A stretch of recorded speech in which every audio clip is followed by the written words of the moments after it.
भगवान गौतम बुद्ध की इन बातों में छिपा है अशांत मन को शांत करने का मंत्र। आप भी जाने। हम सभी जानते हैं कि व्यक्ति का मन बहुत चंचल होता है।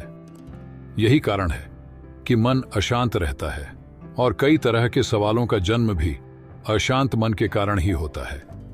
यदि आप जीवन में शांति चाहते हैं तो इसके लिए जरूरी है मन को शांत करना। लेकिन मन को शांत कैसे किया जाए? गौतम बुद्ध से जुड़ी इस कहानी के माध्यम से आप जान सकते हैं कि मन को शांत करने का क्या तरीका है। इसमें भगवान गौतम बुद्ध द्वारा मन को शांत करने के आयामों के बारे में बताया गया है। जानते हैं इस कहानी के बारे में, जिससे आपका जीवन बदल जाएगा। मन को शांत करने की कहानी। एक बार एक लड़का गौतम बुद्ध के पास जाकर कहता है, मेरे जीवन में बहुत अशांति है, कृपा करके आप मेरा मार्गदर्शन कीजिए जिससे कि मैं इस अशांति से छुटकारा पा सकूं। गौतम बुद्ध लड़के से जीवन की अशांति का कारण पूछते हैं। लड़का उत्तर देता है, अत्यधिक विचारों के कारण मेरे भीतर बहुत सारे विचार आते हैं जिससे मेरा मन अशांत रहता है। बुद्ध मुस्कुराते हुए कहते हैं, ऊपर आकाश की ओर देखो और बताओ कि तुम्हें सूर्य दिख रहा है। लड़का ऊपर देखता है और कहता है, धूप दिख रहा है।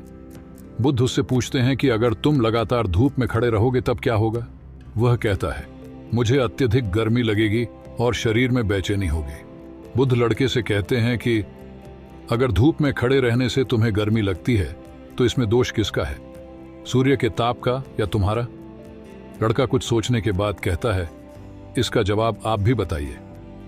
बुद्ध कहते हैं, सूर्य का काम है ताप देना और ताप का काम है गर्मी लगना। ऐसे में तो दोष तुम्हारा ही है कि तुम धूप में जाकर खड़े हुए जिससे कि तुम्हें गर्मी लगी।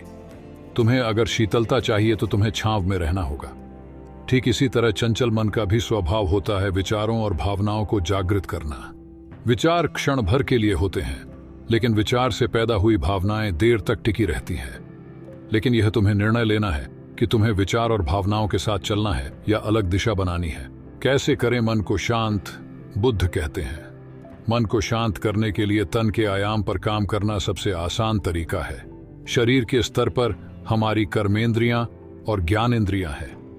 कर्मेंद्रियां कर्म और ज्ञानेंद्रियां ज्ञान से जुड़ी होती हैं। इससे हम अपनी संवेदनशीलता को बढ़ा सकते हैं, यानी हम जो भी काम करें उसे आनंद के साथ करें।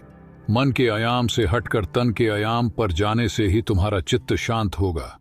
ऐसा करने से तुम मन के आयाम से हटकर शरीर के आयाम पर आ जाओगे, ठीक उसी तरह जैसे तुम धूप से हटकर छांव में आ सकते थे। मन के आयाम से हटने पर तुम्हारी जागरूकता तन पर आ जाएगी। जब तुम तन के आयाम पर काम करोगे तब तुम्हारा चित्त शांत होगा। इसलिए हर काम को तन के आयाम पर करने से मन स्वतः शांत हो जाता है। अपने मन के विचार और भावना को नहीं बल्कि सुर को सुनो।